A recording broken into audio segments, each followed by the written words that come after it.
national anthem, followed by the invocation and Iloilo Science and Technology University hymn.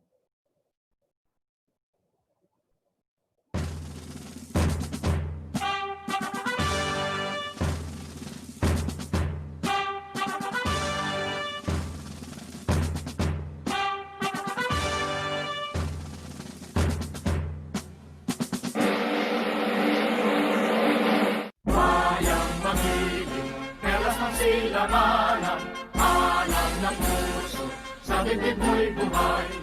Lupang hinirang, luyan ka ng magiting, sa manlulupi, di ka ba sisipin?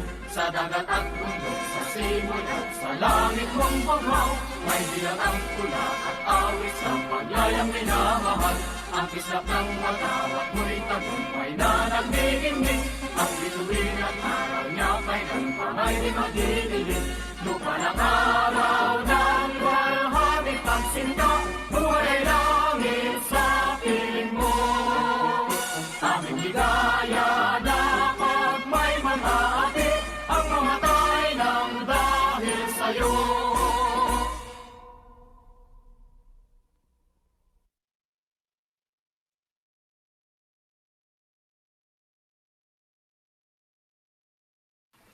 Say thank you for grace. Thank you for mercy. Thank you for understanding. Thank you for wisdom. Thank you for parents. Thank you for love. Thank you for kindness. Thank you for humility. Thank you for peace. Thank you for prosperity. Say thank you in advance for what's already yours. It's how I live my life. That's why I am, one of the reasons why I am today. Say thank you in advance for what is already yours. Thank you. Thank you. Thank you. Thank you for this day. Thank you for every moment that led to this day. Thank you for the hard times. They made me appreciate the good times. Thank you for the lessons. They were needed for my development. Thank you for my eyes that get to witness the miracles of today and tomorrow. Thank you for everything I take for granted. Thank you for all of my blessings. Thank you for my drive. Thank you for my spirit. Thank you for my strength. Thank you for giving me the courage to fight through the hard times. Thank you for the people in my life, those I love and those I learn from. Thank you for it all. Thank you. Thank you. It's the key that opens the door to instant happiness, unlocks the door to everything we are really seeking in life, happiness and contentment. Think about it. No matter what you say you want, money, riches, health, to help others, why do you really want it? When you drill deep down, the only reason anyone wants anything is the feeling we believe we will get from having it. That all boils down to happiness and contentment. And the truth is, we can have it now if we are grateful. And if you get quiet, get away from the noise of the world, and think for a moment about what you could be grateful for, I'm sure you could find plenty. Be grateful there's food on the table, air in your lungs, life in your body. Get grateful that you have opportunity to take your life to a whole nother level. To decide right now that you are going to live your dreams and never settle until you do. Get grateful for the mental strength you've been given to survive the hard times. Get grateful for your limbs if you have them. Many are not so blessed. Your eyesight if you have it. Many are not so blessed.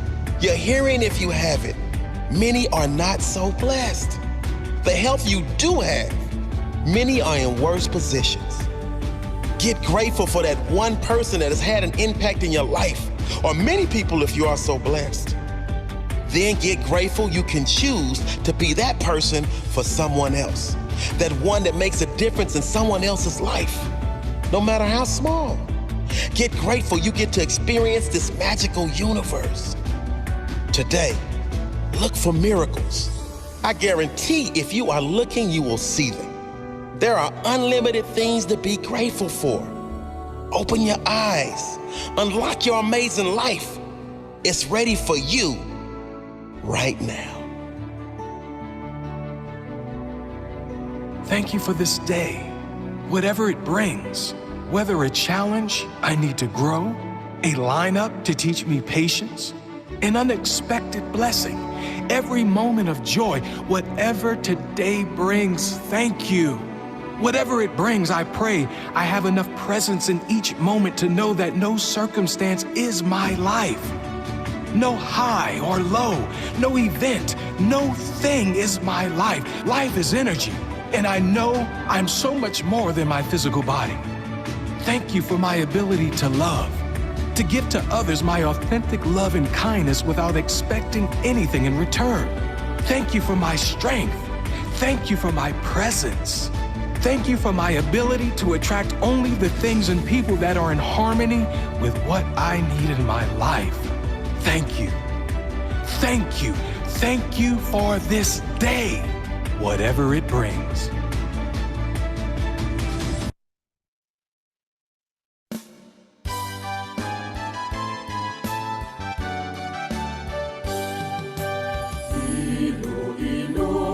Science and technology, university for work with dignity, molding the youth to serve humanity, building manpower to propel industry, wisdom in science and knowledge management, values and skills that spell development. With grandiose goals, the citizens are trained to realize the nation's funded stream. Your greatness spread no ill for bold, guiding us well through life's crossroads. Our faithful guide with hearts so pure. We persevere boldly with footsteps sure, with grateful hearts eager to grow our minds unfold for lives anew. Dear alma mater, ever true, beloved ESATU, your hallowed ground and portals all aglow, frontiers of things we need to know and do, educating everyone who passes through, upholding virtues that make our dreams come true. Soaring high we go, development we do, waving with pride that banner gold and blue. Iloilo, science and technology, university, champion of industry, with grateful hearts eager to grow our minds unfold for lives anew. Dear alma mater, ever true, beloved ESATU.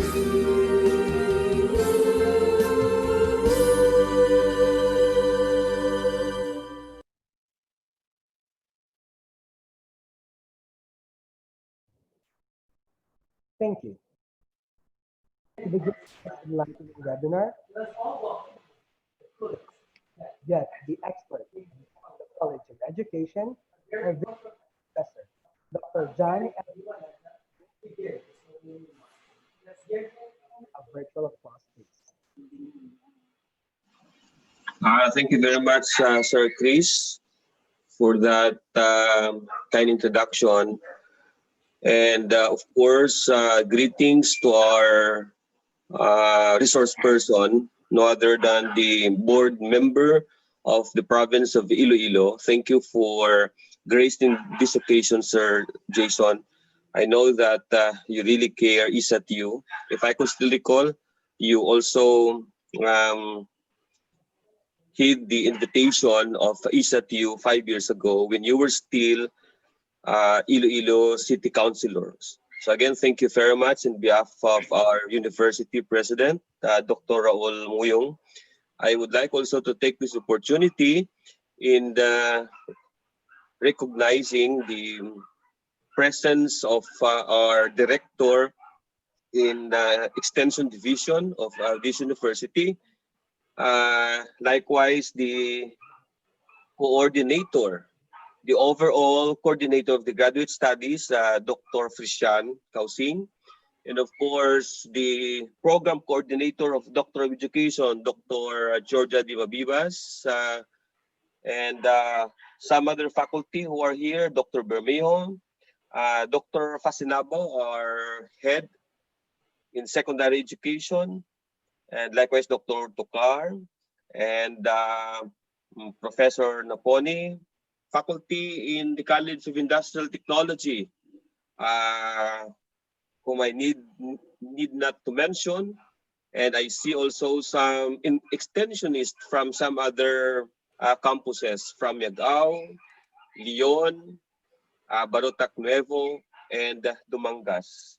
And of course, I would like to recognize the effort done by Bena Sumaykaysay, being the chair of this activity. This is the 8th series of webinar. Almost 2 months. We are doing this, our simple gesture, how we could be able to share insights in this new normal. We are also doing this to capacitate our capabilities, more specifically the students, to attune and to run this kind of activity. The function of the university is not only instruction, but we need also to conduct research. That is why last week we invited a prominent individual to talk about research.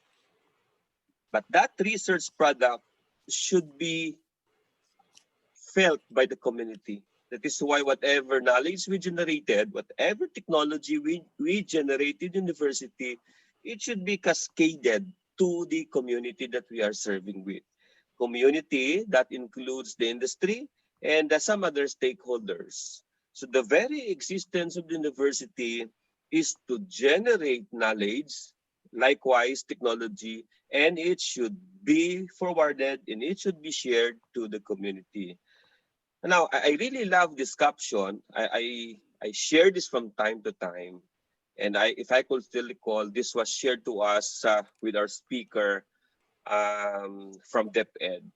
The world has stopped, but we have to move on. We initiated several extension activities in the partner school of College of Education ISATU, particularly in Ungca-2 sa Pavia, Iloilo. Despite of some challenges, we have really to brave the storm. Although there are some hesitation, no? There are some faculty members, there are some group in the community who are very hesitant to accept and likewise to entertain this skills training that we are offering to them. But gradually, we were able to enlighten them that we need to move on. We need really to make something for the benefits of the community. That is why we are initiating more or less 4 extension activities during this moment of pandemic. We were able to launch the activity last this November, and we are still expecting to finish that until the first quarter of 2021. And of course, for the information also of our participants and likewise to Honorable Jason Gonzalez, the university he'd call being a science technology university, we're able to produce thousands, if not, yes, more or less 40,000 face masks, and this was distributed as far as Capiz and Calibo. And of course, our main target is, our main target are Iloilo province and Iloilo city. We were able also to produce aerosol and some other PPE. Even the reigning Miss Philippines has had a chance to cut some PPE here in a university. And of course, we did also distributed a lot of packs from Santa Barbara to the frontliners. Until now, the group of Ma'am Veloso, they are still busy doing alcohol production somewhere in Oton. And there's a lot of extension activities that the university is doing under the baton of our university president.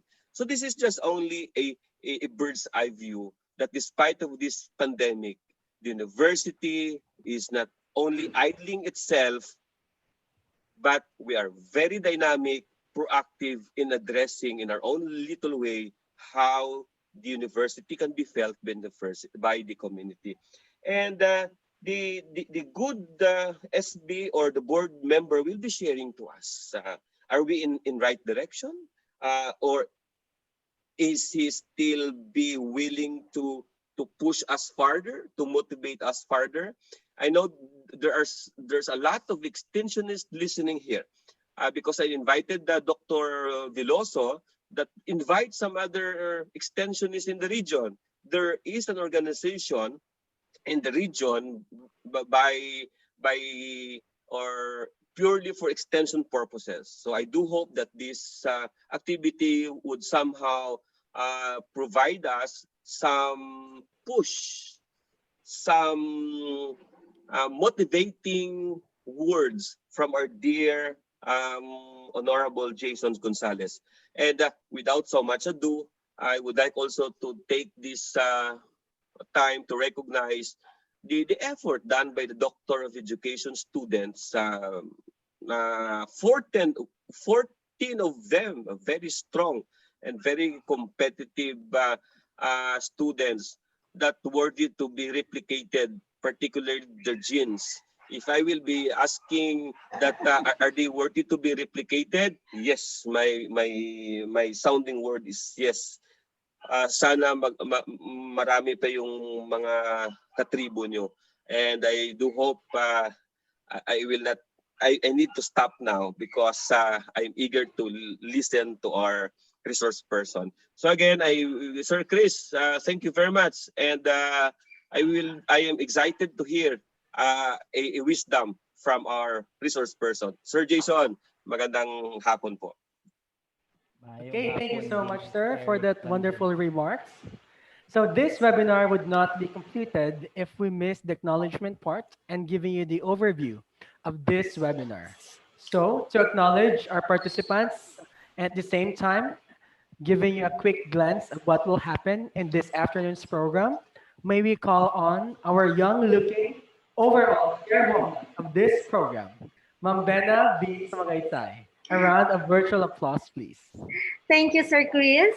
Good afternoon, ladies and gentlemen, to the Professor of the Graduate Studies, Dean of the College of Education, Dr. John Eric Vivanesa, to our resource speaker, Honorable Jason Gonzalez, Board Member, Province of Iloilo, faculty and staff of ESATU, participants, welcome to today's webinar, Community Outreach Programs Extending Beyond Pandemic Borders. According to Roy T. Bennett, the light in the heart, attitude is a choice, happiness is a choice, optimism is a choice, kindness is a choice, giving is a choice, respect is a choice. Whatever choice you make, it makes you. So choose wisely. And thank you for making a choice and saying yes in this afternoon's endeavor. Extension programs throughout the world face the difficult challenges of being creative in their program development efforts and responsive to the needs of the communities, especially during this time of uncertainties. A way to overcome these challenges is to look at different programs development ideas and approaches, analyzing how they function in practice, as well as their advantages and disadvantages. This webinar presents a program development process with an emphasis on local level extension work. First, it will look at the basic concept, discuss different ways of approaching skills training for the College of Education. Then for the LGU empowerment part, a rationale for participatory planning will be discussed and a number of key aspects such as priority setting and evaluation will be stressed. And lastly, about environment, sustainability, and literacy program. on new roles, knowledge, and skills of people in the partner barangays. So without much further ado, sit back, relax, and enjoy. Good afternoon once again. Thank you, Mambena. Definitely, we will enjoy this webinar. The Community Outreach Program is a multicultural program promoting self-sufficiency and community belonging through neighborhood educational programs and many other more. Talking more about the topic, we have invited a very special resource speaker to thoroughly talk about this community outreach program. And to introduce our resource speaker, let us welcome Miss Ana May Antonio, Doctor of Education student. Good afternoon, everyone. It is my distinct honor to introduce to you our esteemed guest of honor and speaker for this afternoon's webinar. His name echoes in the essence of service, dedication, and compassion.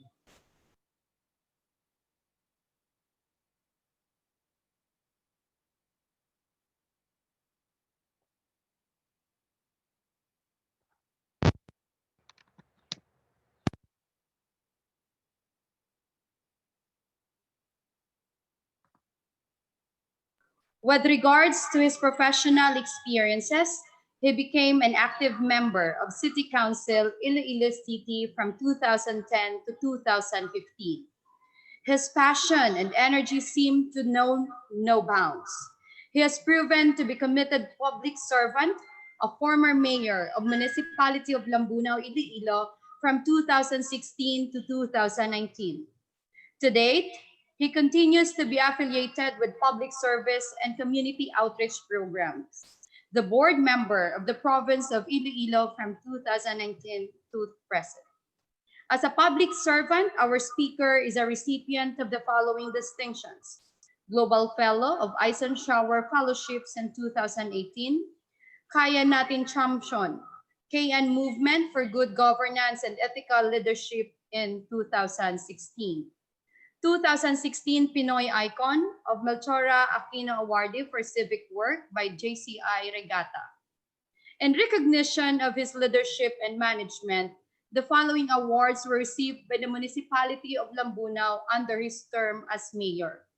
A National Awardee for Seal of Good Governance in 2018, Seal of Good Education Governance, 2017, 2018, and 2019 from Senergia Foundation. Presidential Seal of Child-Friendly Municipalities in 2017, Top 5 in the whole Philippines, awarded by the Department of Interior Local Government. 2018 Most Business-Friendly Local Government Unit Award in 2018. Third place in Resiliency 2018 among the first and second-class municipalities in the Philippines. Awarded by the National Competitiveness Council and the Department of Trade and Industry. Gold medalist on the Bringing Leadership Awards, Angat Buhay Program, Office of the Vice President of the Philippines. Everyone, let me give you a man of stature, multi-awarded former mayor, urban planner, storyteller, and public servant. Please join me in welcoming Honorable Jason Gonzalez. Salamat sa introduction, Miss Ana. Maayong hapon sa inyong tanan. Kay Dean John Eric Wanesa, maayong hapon sa imo. Sa tanan nga faculty and staff nga ari man disubong nga hapon. But most of all sa aton nga mga estudyante, no? Doctors of Education to be. It is an honor nga maka-intra subong nga hapon bisan Sabado nagaobra ka mo o naga-eskwela ka mo, no? For this afternoon, I want to share with you three stories. Three stories of what we are doing today, no? In my office. And ma-share screen lang ako.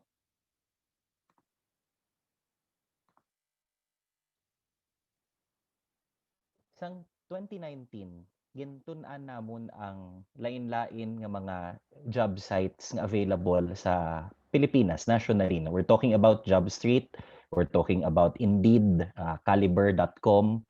And ang nakita namon nga most of the job sites that cater to employees nga nagapangita sang obra are for college graduates. Now, when we looked at the data sa Philippine Statistics Authority, less than 25% of our labor pool are college graduates. So what does that tell you? May dako nga imbalance ang mga digital platforms nga naga-attempt nga maghatag sang ubra or nagapangita sang matching no, between employers and employees. They're offering jobs for people with college degrees in spite of the fact nga more than 75% sang mga tawo nga nagapangita sang ubra don't have such degrees. So ano amon ginisip? We wanted to create a portal, me and my tech team. This is a tech startup that I put up a few years ago. Nga what if makaput up kami sang isa ka portal nga nagahatag ya sang mga blue collar jobs to blue collar job seekers, no? So this was started last year and launched early this year. Ang ngalan sang portal is trabaho para sa sikap.ph, no? We started this in Iloilo. Ang amon nga branding is obra para sa high school graduate. And when we started this, nakita siya ni VP Lenny. So we had a meeting with the Office of the Vice President, and then they were interested in bringing it nationwide.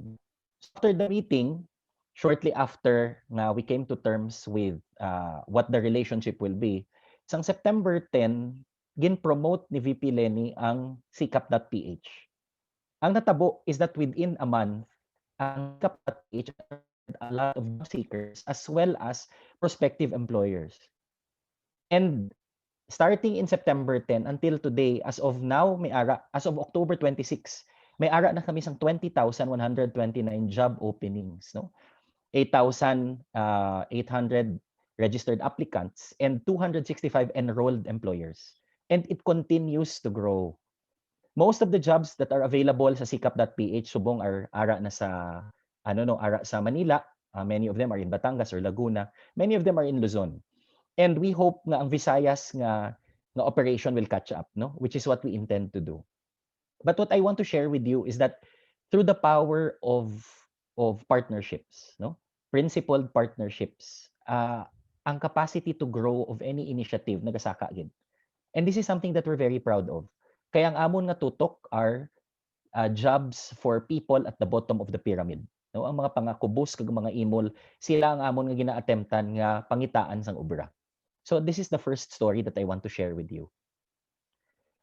Last year, sang pagsugod ko nga pongko as board member, together with Synergia Foundation, we conceptualized ang Regional Education Council. Kung nakita nyo ang datos there sa Iloilo, no, ang Iloilo is one of the poor performing provinces when it comes to literacy. Now, ang akon nga suspetsa is that ang problema naton sa literacy nga taas, illiteracy, no? Taas siya compared to other provinces. Not only because we are poor, performing poorly, but also because we are assessing it better. So, this is not an excuse. Taas ang aton numero because we are assessing it better compared to other provinces. And my suspicion is that the situation in other provinces is the same. Sang una ako nga nagpungko bilang mayor sang Lambunaw, nagpa-survey kami through our own tool. Ang nakita namon, around more than 30% of our children couldn't read properly. From grade 1 to grade 4, damo-damo sang kabataan nga hindi kabasa sang maayo. So there are a few nga zero gid ang reading, and there are many nga non-functional ang ilang reading, no? So we pursued a program that attempted to address this, and in less than 2 years napadrop namon ang amon nga non-readers to less than 15%, no? It is still a very high number, I want to share with you, but ang amon nga na-raise, no, nahimo nga readers is thousands of young children na makabasa. And the story that I keep sharing is that one time nakakadto ako sa Japan para maglagaw-lagaw. And when I went there, ang Japan, less than 15% of their population speak English. Pagkadto ako sa restaurant, kita ko ang ilang menu, most of the menu were in Japanese. Hindi ako kabasa. So ang ginahimo ko, ginatawag ko ang waiter, nagasenyas lang ako sang pila ka bilog, mahambal ako amuna, itudlo ko ang picture. I go to restaurants kung diin may picture ang ilang menu. Itudlo ko ang akon nga orderon, and then I signal kung pila ka bilog ang akon nga orderon. And that is how we communicated. And I imagined what the experience of a non-reader is like. To go around, for example, Iloilo City and look at the signages around you and not be able to read them. That is how I felt as a tourist in Japan. And so that is something that we tried to address. Now, in light of this problem, among other problems, especially with the pandemic today, that we are facing, gintukod ang Regional Education Council. Ang Regional Education Council today is a coalition of mayors. Our primary audience is really to get mayors on board. Because when mayors become education champions, dako ang mahimo sang isa ka banwa kontra sa mga pangabudlay sang sektor sang edukasyon if the local government unit is helping out. So amo ni ang ginhimo sa Regional Education Council, and just recently we had a webinar kundiin ang bida were the mayors themselves, no? Si Mayor Banyas nag-present sang ilang education initiatives, si Mayor Ronilo Caspe of Batuan nag-present man sila how they are addressing ang difficulties of distance learning in light of the pandemic, no? And this is something that we hope to continue. Sang nagligad, may nagkadto sa opisina nga ang vice mayor sang Badyangan. They were talking about ang rising cases of suicide sa banwa sang Badyangan. Ang ginakasubo nila kay even children as young as 11 and 12 naga-attempt nga patyon ng ilang lawas, no? And it was very sad. Sang nabatian namon ang problema nga ini, we put together a program na subong we hope to deploy by end of November on mental health. Dako siya nga challenge because in the last report of the provincial government, we have 72 suicide cases, if I remember correctly, from January to September of this year. That is more than the COVID deaths in the province of Iloilo. Mas damo ginpatay ang suicide attempts there is sa Iloilo compared sa COVID. And the number is rising. And this only accounts for cases that have been reported and cases that were successful. So you can only imagine if there are 72 deaths because of suicide in the province of Iloilo, pila ayhan ang attempts nga wala na yan na report. Kag pila ayhan ang unsuccessful nga wala na report. So this shows you that the grave challenges that we are facing as a province today and as an education sector, of which all of us are part of. So amo ni ang ginahimo subong sa Regional Education Council, launching a mental health program that attempts to address or engage what we call the mental health frontliners. So ang amon nga service, we will be offering this end of November and we hope to replicate it quickly after the pilot. Ang amon nga gina-attract is anan nga mga stakeholders at the community level nga interesado nga mag-learn sang mga basics of hindi lang gani counseling, no, but even identification sang mga kabataan nga at risk for this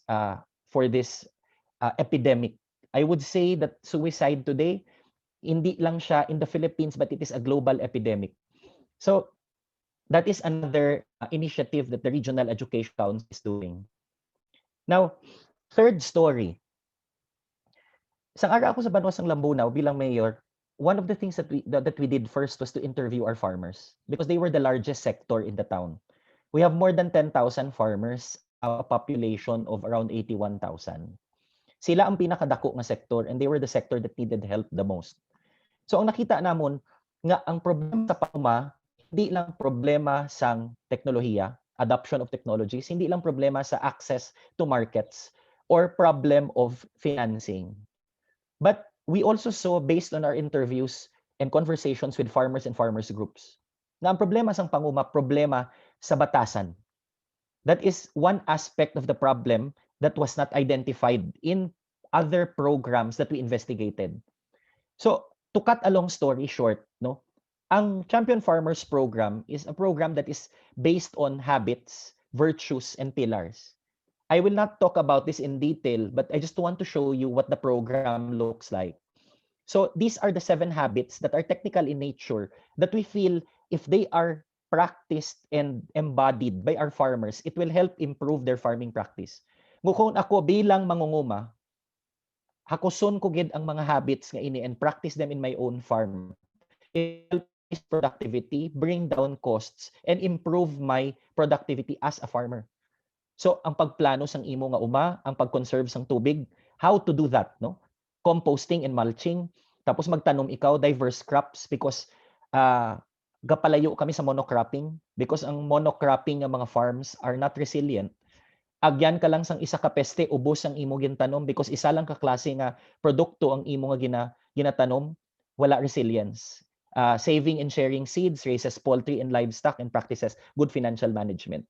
We have modules for each of these. And then the next part is that we recognize nga batasan ang ginalian sang ilaman nga mga challenges. And so these are behaviors that we expect from our members. We expect them to be respectful, hardworking, trustworthy, grateful, and giving. Again, I won't go into the details of the program, but just to show you the overview. We use a value chain approach, and this is the chain that we're looking at. So it starts with values formation, then building the technical skills. We provide inputs for them through partners. And then we have a strong mentoring component in our program, and then providing them access to markets. And then finally, financing. So we believe that with this approach, no, combining the habits, the virtues, and the pillars, nga it is a sustainable program that can help build a middle class of farmers.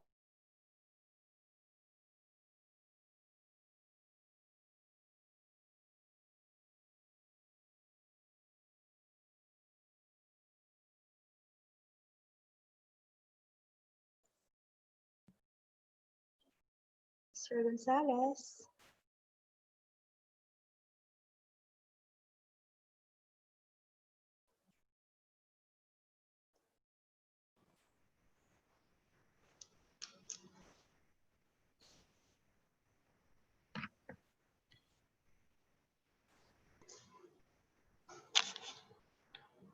Is covered 14 existing clusters.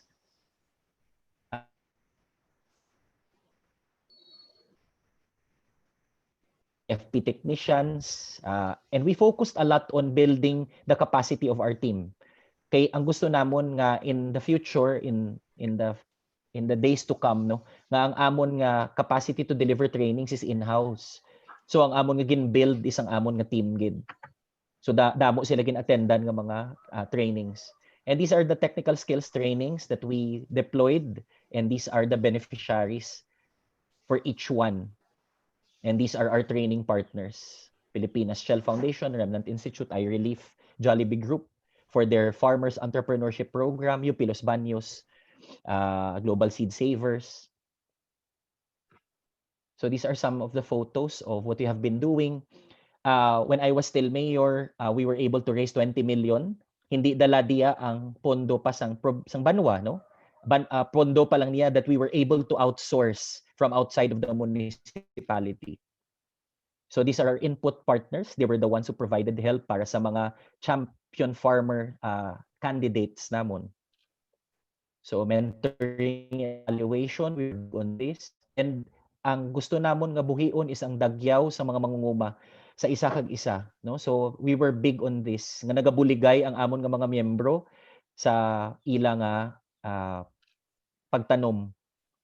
We won ang best performing local government award for the Champion Farmers Program, no? This was a part of the Adapt and Innovate nga program of Galing Pook and Sea Oil. We also won the Angat Buhay Awards, ang Gold Awardee and People's Choice Award among all Office of the Vice President guided municipalities and cities. And these are our proud champion farmers. And these are the CFP officers, leaders, and technicians. Now, why did I share these 3 initiatives with you? Ang CCAP, which attempts to provide jobs for bottom of the pyramid job seekers. Ang Regional Education Council, which is an basically a group of mayors who are education champions, and then finally ang Champion Farmers Program, which today is undergoing a manualization process in partnership with Sea Oil Foundation and UP Visayas. We will be coming up with knowledge products that we can disseminate to interested municipalities to adopt the program. Kaya ang amon nga luyag na palaparon ang coverage ng Champion Farmers nga hindi lang Lambunaw ang iyang malabot, but ang iban nga mga banwa nga interesado sa amon nga klase sang programa sa panguma. I shared these 3 programs with you because these are programs that exist outside of the official work of my office as provincial board member. I am proud of the work that we do sa provincial board. We will be sponsoring an ordinance this coming Tuesday nga that protects ang mga online consumers. Inang mga storya ba lang nga nag-order sang laptop sa internet tapos nakabaton bato. We will be addressing that through legislation. Now, that is the official work that we do sa provincial board, but these 3 initiatives already exist outside of that. And I thought of these initiatives when Ms. Bena first invited me to speak in this webinar because I thought of it in light of extension work that universities do. Hambal gani ni Dean kaina nga ang ubra sang isa ka university or iya nga mandato hindi lang teaching and instruction and research, but also extension service. And ang extension service is defined by Cambridge University as any educational innovation done outside the university. And it is the same with CCAP, Champion Farmers, and ang REC because they exist outside the scope of the provincial board ng ubra.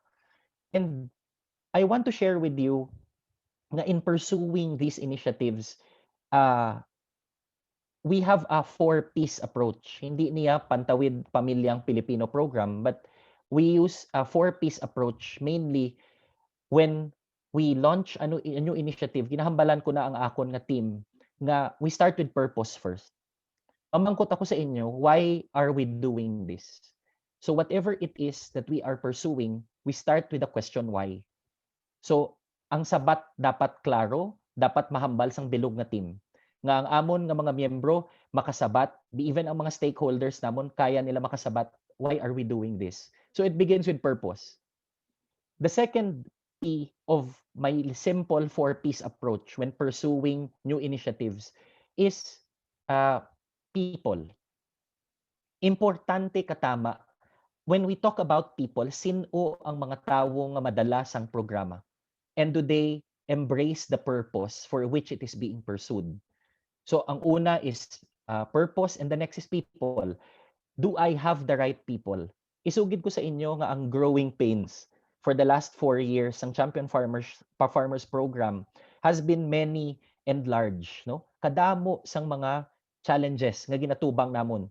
And what I realized when we were doing it is that tuod ang ginhambal sang isa ka management guru. Sulod, tuod ang ginhambal sang isa ka management guru na all business problems are in fact people problems. And isa na ka phrase nga pirmi ko ginabalik-balikan. When I looked at the problems and challenges that we faced in the LGU when I was still mayor, I would say that 70% of the problems that we faced were not just system problems or systems problems. They were not just process problems, but they were people problems. And amo na gid ang starting point, no? And amo na gani nga sa 4-piece approach namon, second gid permi ang people. The third is process. Diri gasulod ang mga sistema. We need to be able to come up with systems that help us achieve our objectives or our purpose. So ang last is purse. And you will notice nga ang purse comes last in that order.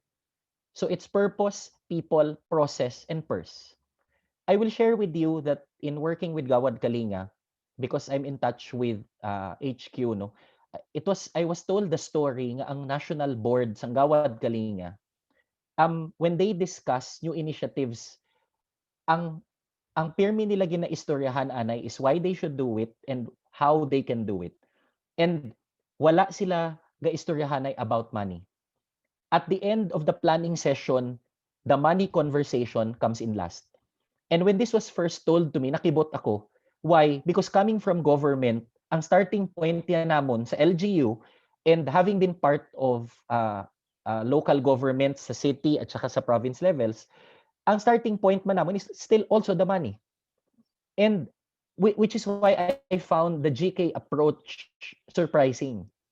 Pero balan mo ang hambal sang mga migo ko nga ara sa Gawad Kalinga HQ, hambal na balan mo even if ulihi ginaistoryahan ang kwarta, ang na-realize namon is that in the more than a decade ng operation sang Gawad Kalinga, almost 2 decades, nga the money always came if the purpose was clear. If the people who will carry the mission forward, who possess that commitment and passion, are present and armed with a sense of purpose, the money comes. So I guess it is an act of faith to actually do that, no? To pursue a planning process like that. Of course, sa gobyerno, it is a challenge to do that. But I want to share with you is ang possibility of running a values-based and a mission-led organization. Because I think for all of us who lead organizations, that is, I think, the gold standard, no? Nga, if you can get to a point in your career na you can say that your office, that your organization is values-based and mission-led, then dasi makahambal ka na nga, I have done my part. It is not yet over, but the starting point is something that we did correctly. And that is what I want to share with you today. Nga, in pursuing our work and in leading initiatives and organizations, values come first. Kay di bla kisa may ara kita sang mga planning sessions, mga strat planning. Now, what I want to share with you that it is important for the leaders of an organization to talk about what is important to them, even at a personal level, and to see if these align with what we want to do in this organization. So values come first and vision only second. And this is an approach that has served me well in the different functions, in the different roles that I have played in my life and continue to play. And it makes the work more rewarding and inevitably more fruitful. Salamat gid kag mayong hapon sa inyo na pagpamati.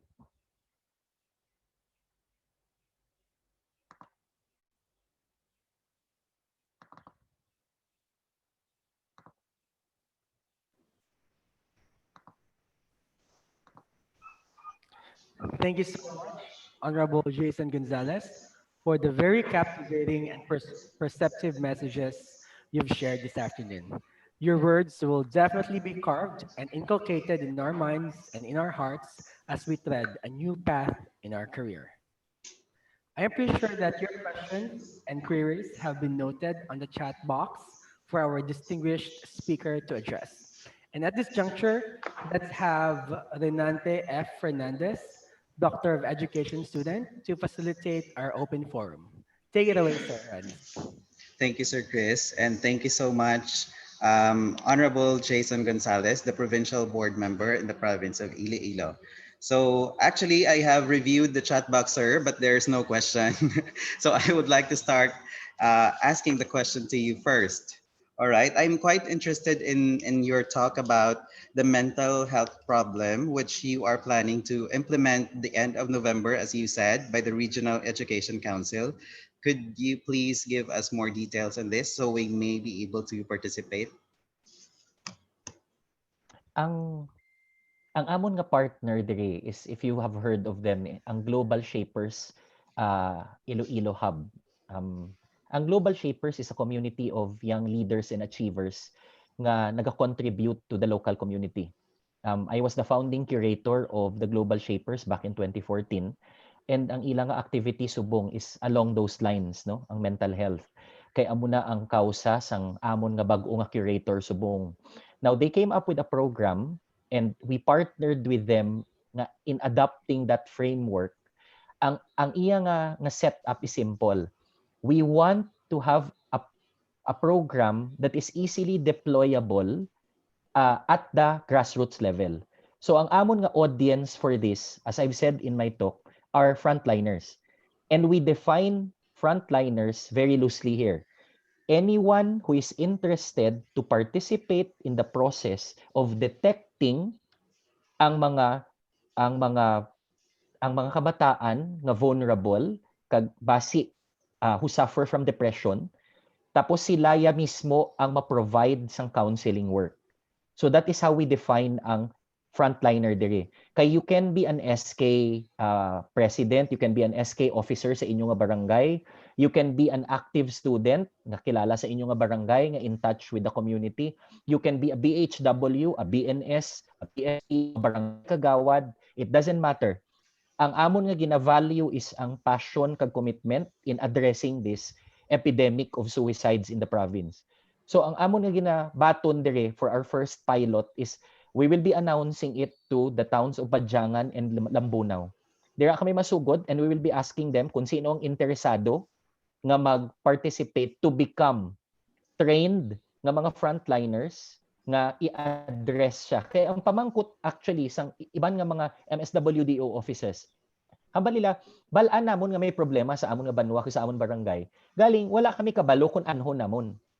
So let's say, and in the cases that we've encountered, damo gani sa ilaya, tapos na mo, after the fact, there was a suicide attempt, it wasn't successful, ginreport nila sa MSWDO, but even the MSWDO doesn't know how to address it because they don't have trained people nga who can do counseling work. So that is the gap that we want to address. Pero hindi kami mag-work only with the MSWDO, but again, with anyone who is interested. So, ang program is a 3-hour session of instruction and actual demonstration. Kaya ang gusto na kay Budlay mag-conduct sang mga sessions nga lawig. What I mean is, Budlay mag-hold sang 3 separate sessions for the same audiences because especially if you have barangay grassroots nga mga attendees, hindi ka kasalig nga they can attend again. So ang amon nga format is one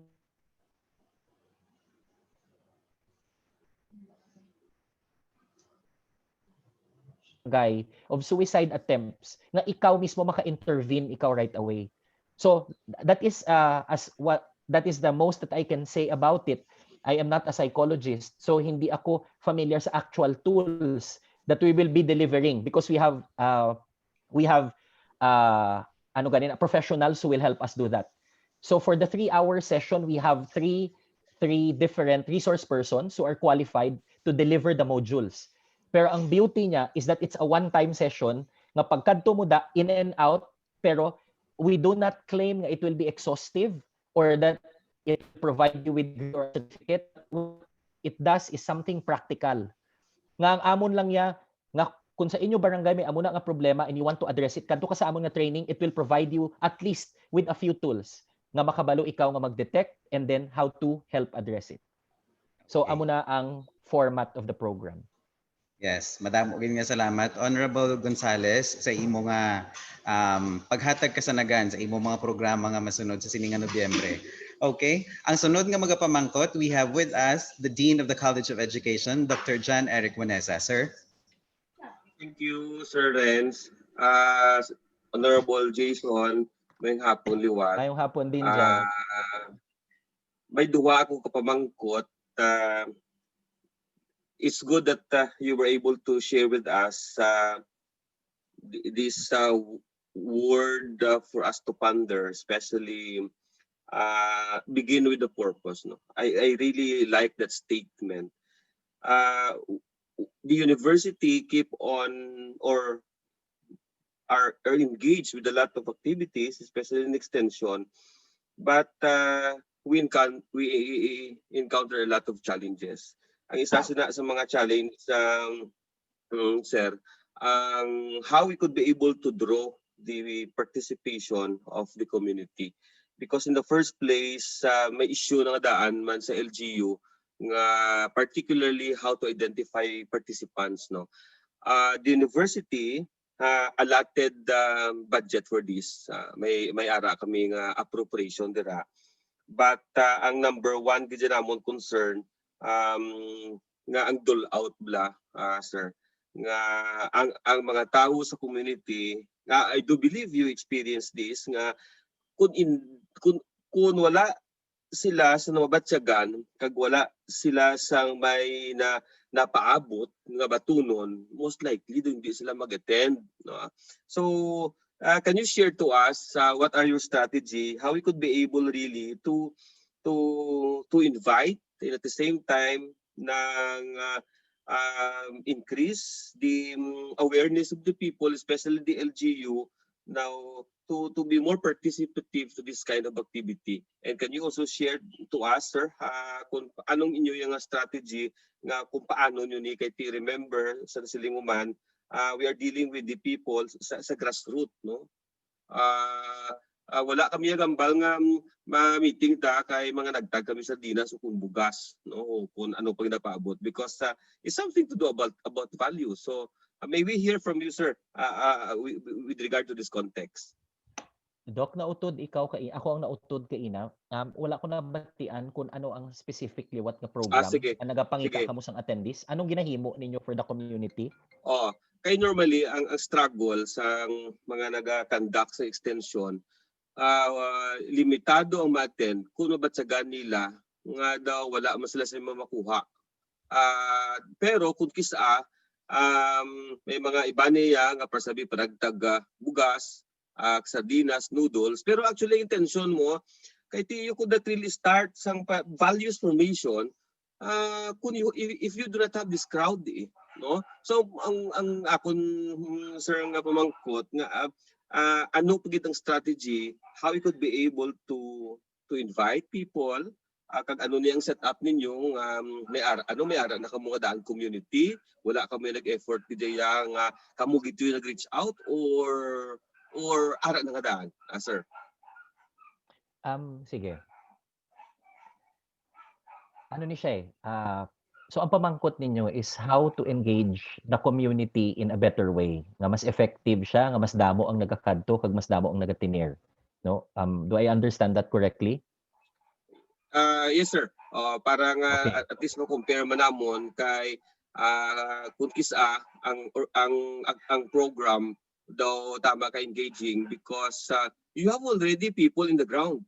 Pero sa case man niya namon, actually zero kami. So we have really to go back or we have really to start from the scratch, sir. Okay.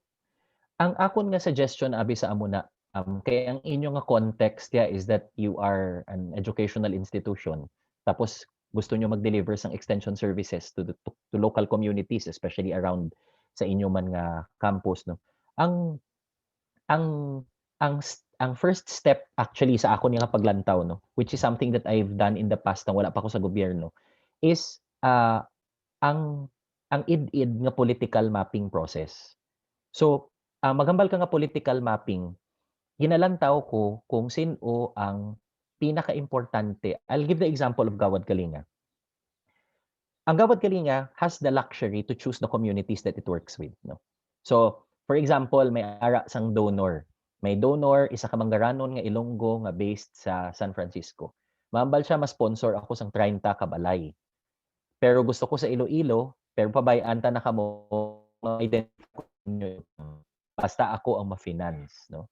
So, what Gawad Kalinga does is that it looks for ang duta, mangita siya sang duta nga suitable para dira, and then it will start working with the local government unit.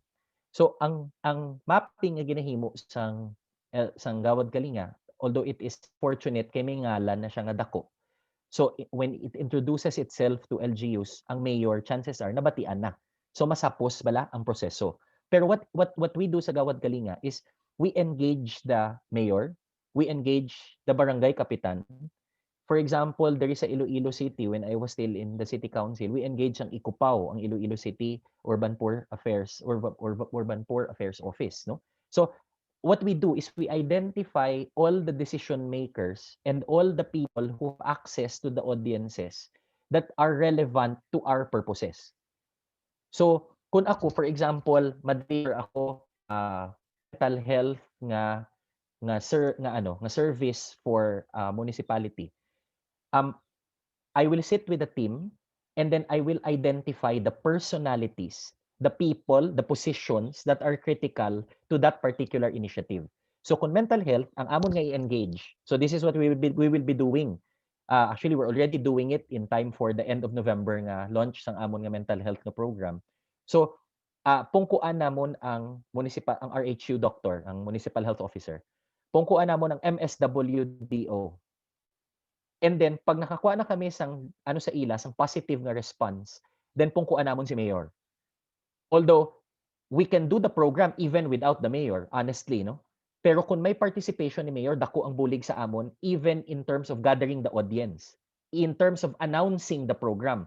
Tapos istoryahon naman namon ang mga barangay kapitan kagang ABC. So this is just to get the word out. Now, kay mapping namon. Now, after sina, importante nga from our end, no? Kita nga mga program implementers, kag program designers, that we design the program in such a way nga may ara na siya sang natural nga pull dito sa imo audience. Kay for example, may in marketing may concept of the irresistible offer. And I like that offer. When people pitch businesses to me, kay negosyante man ako, mamangkot ako, for example, may salesman, or may isa ka tag-iya sang negosyo nga kaistorya ko, so may ginabaligya siya nga serbisyo sa akon. Ang pamangkot ko is, anong irresistible offer about what it is that you're selling? Now, as program designers and implementers, importante nga kita ginapanumdum naton ini from a marketing perspective. Not because there is something we're offering that we know is of value to them means that they will see it too. So may gap na may gap between ang thinking sang program designer and implementer and the audience. Kay we may see it, for example, matudlo kami let's say about climate change and sustainability practices in the home, no? May maintindihan naton ang value sina because of where we come from, ang aton education and ang aton nga context. But ang aton nga audience may not understand it or see it that way. So it is a marketing challenge.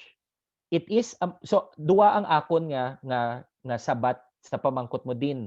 Ang una is to do effective and id nga political mapping, and then to establish rapport with those. Kay importante nga naga-invest kita in those relationships. Ang Gawad Kalinga, actually, one of the reasons why it has been so successful, kay it is present in over 2,000 communities all over the country with over 2,000 villages.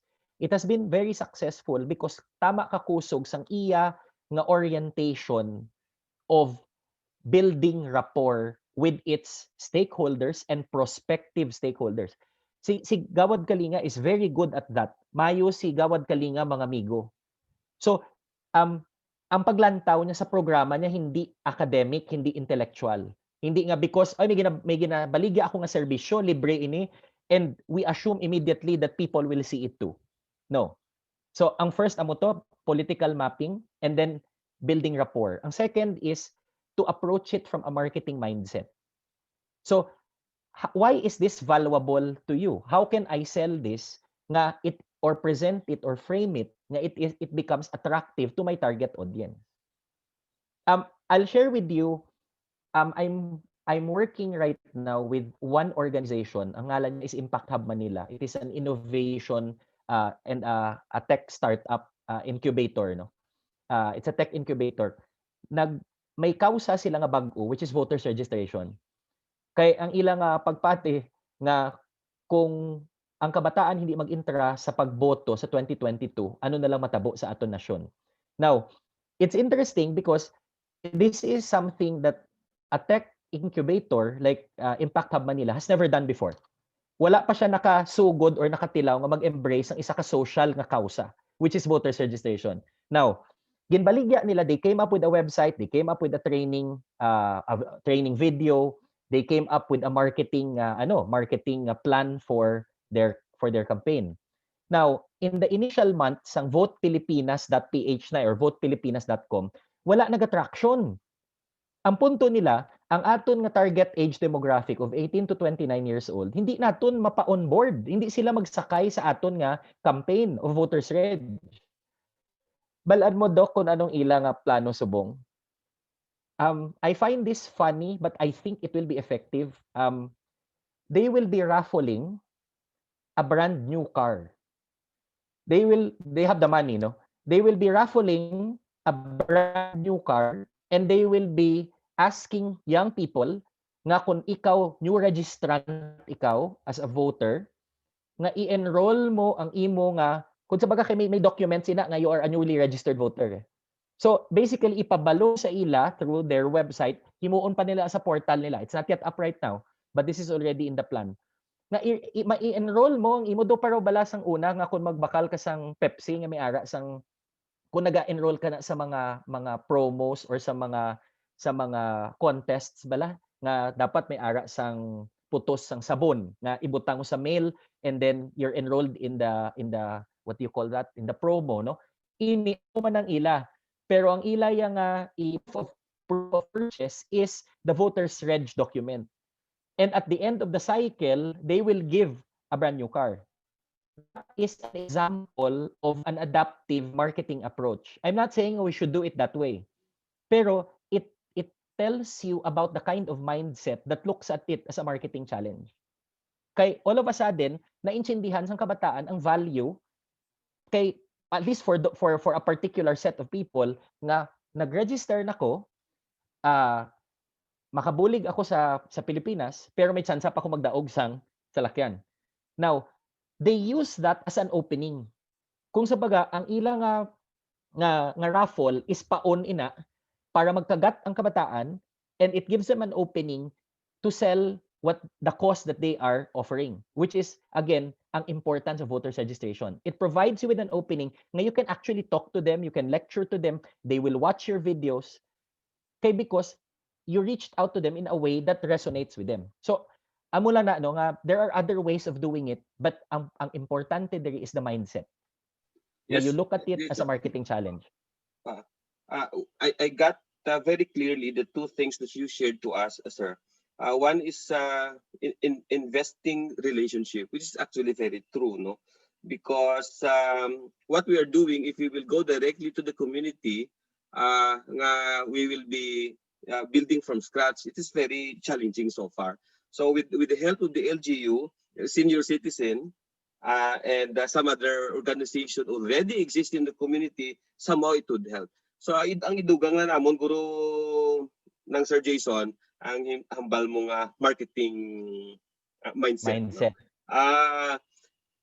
We will be innovating how we could be able to do this, but anyway, ang amon subong pagka skills training, nag-ano lang kami, sir, na-organize namon, and then we will help them market their products, no? Meaning wala kami nagahatag gid sang seed capital kwarta gid jaya because mabudlay sa gobyerno sina, no, ang accounting and rules and regulation. Pero ang challenge nga ang next question ko with respect to our moderator, Sir Renz, madirekta na lang ko sa ikadua kong mangkot. Sir Jason, because of this red tagging, we know that those people who are organizing the community might be branded as people who has a different motive, no? Actually, wala pa gid man ni advice amon nga halong-halong kumuha na sagad ka organize sa community kay basi kon ma-red tag ka mo. So these are some challenges that we are facing now, especially ang amon niya ma-cope up namon ang threat kay the extensionists of college education. At first very hesitant to conduct extension. This is face to face, no? Mabudlay. Even the people in the community, that they are very hesitant to face us. Wala kabalo nga kami man pangalangan lang mo kami. Pero with the development subong nga daw medyo mainit na, especially ang mag-organize sa community. Sir, especially nga halin ikaw yung sa Lambunaw gid nang may ara gid man nga may mga kung isa sa pag-organize mo pa lang, do may ara gid man niya nga nakasulod kag naka-infiltrate sa grupo nga naay nila agenda kag may ideology. Sir, nagakatabo ina may ara gid man sa mga grupo nga may ara iya sang additional nga agenda in organizing Yes, yeah. sectoral groups and Oh, even mga what's that? grassroots nga Yeah. mga yes. Amo na nga ang akon man nga suggestion. Although many of them are doing organizing ya nga tadlong yang ila yang intention no. Nga wala ya sang side agenda. Now, ang ako na yang suggestion abi sa amo na is hindi kung pwede nga hindi ka na mag-agi sa intermediary when it comes to uh, interacting with communities better. Ang meaning sina ang kumaagi ka bala sa non-governmental nga intermediaries unless it is a foundation or hambalon tabi a known nga non-profit nga organization, then okay. Pero better gid gyapon sa akon nga paglantaw to engage with the LGU. Kay kung sectoral lang imo nga i-approach, the LGU can help you with that. Are you sinong audience mo? Farmers, fisher folk, laborers, it doesn't matter what the sector is. The LGU can help you with that. And kung community based naman ang imo nga i-approach, then barangay ang imo nga palapitan. And I think ang barangay is a good testing ground for the effectivity of your framing and your pitch. What do I mean by that? Kung hindi ko mabaligya ang konsepto sang akon nga intervention, sang akon nga extension service to the barangay officials, base hindi ko man siya mabaligya to the people who will actually receive it. So it is a marketing and framing challenge. Again, mabalik man ako gyapon dira. Amo na nga siguro para malikawan naman lang ang risk of red tagging, better nga mag-coordinate. Again, pero wala ko gahambal nga because many of these groups I have worked with and many of them are doing good work, no? Pero if it is a concern para sa inyo, then pwede nga mag-go straight either to the municipality or to the barangay itself and use that as the testing ground. Yep, thank you very much, sir. Sir Renz, please. Yeah. Thank you so much, Honorable Gonzalez. And we have two questions actually from our chat box. If you would allow me to read the first question first. This is asked by Ma'am Marjorie Goroy, the Doctor of Education student. In line with your extension services, or in line with the extension services you are part of right now, can you share problems you have encountered while doing them now in the new normal and how you overcame them?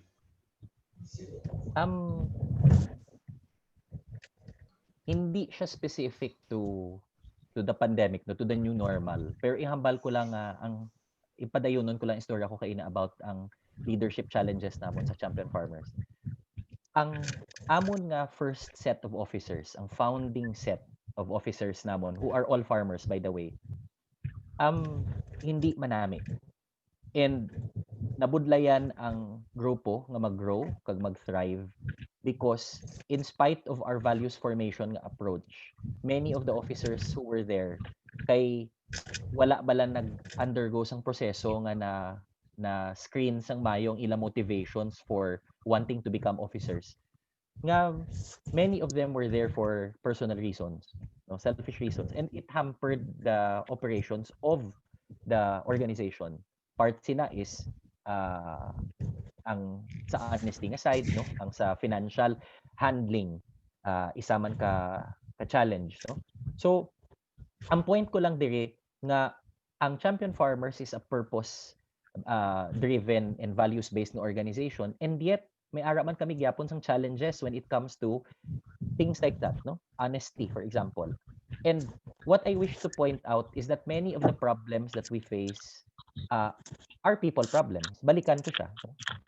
So, tama ka-importante ang selection of leaders.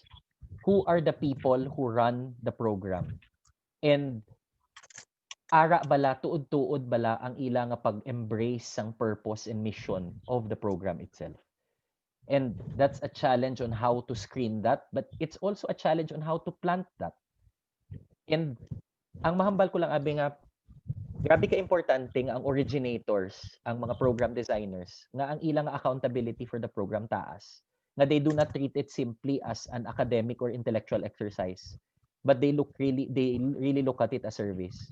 Nga kung amo nang imo nga approach um, it, it's what inspires people eh. Amo na nga, akon nga definition of leadership is very simple. Kung magkanto ka mo sa mga bookstore, no, for example, National Bookstore, ang portion on leadership and self-help is one of the biggest portions in bookstores. Ang literature on leadership is so wide. So much has been written about it. Pero sa akon lang yung pagpasimple sa konsepto ng leadership, it's about two things. It's about caring about people, and then it's about getting things done. When you combine those two, it becomes very powerful. So leadership is caring about people, and then it's about getting things done. May mga tao care about people, but they don't get things done. Pwede na And in kilo this tayo. case, I don't consider them leaders. May mga tao naman who get things done, but they don't care about people. And I don't consider them leaders either. Pero when you combine those two, when you care about people and then you get things done, that's a leader. That's what a leader does. Now, who is a leader? A leader is someone who makes other leaders. Sa akon, the ultimate test of leadership is if you can grow yourself. If you can share that passion, that commitment, that's what a leader is. So, balikan ko lang to ang pamangkot, no, nga ano ang mga problems nga na-encounter namon? They are people problems. I would even say nga 90% of the problems that we encounter in the different activities that we do are people problems. No, sometimes they are honesty problems, they are motivation problems, they are work ethic problems, and these are all people problems. Okay, when we build initiatives or organizations, you look at the purpose, the people, you look at the systems, and then finally you look at the culture. Ang kultura sang isa ka organisasyon o isa ka inisyatibo is what binds people together. And ang culture based on values has to be communicated often and clearly. They have to be communicated clearly and they have to be communicated often. That's what builds culture. So amo lang to, amo to masabat ko sa mga problema namon, they are people problems. Yes, thank you, Gid, Sir Jason. Kanami, gid sang imo nga mga tinaga about leadership.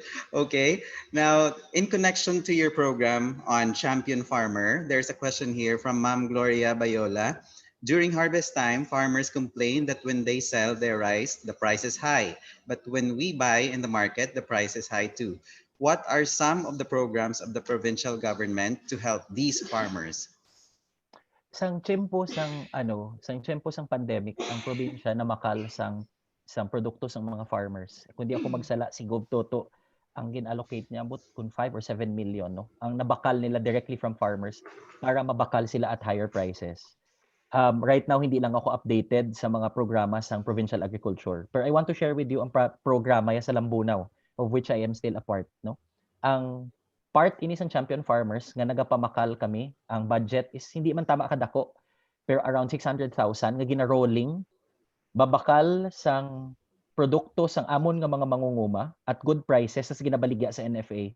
Ang nagapadihot sang tanan is ang mga members of the Champion Farmers, ang amon nga technical team. So it saves the farmer ang difficulty of having to transact because in most cases they do not have the capacity to transact. Ang amon gani 18,000 sacks kung sakto ang akon nga dumdum ang allocation nga ginhatag sa amon sang NFA sa pamakal sang amon nga produkto sa mga mangunguma.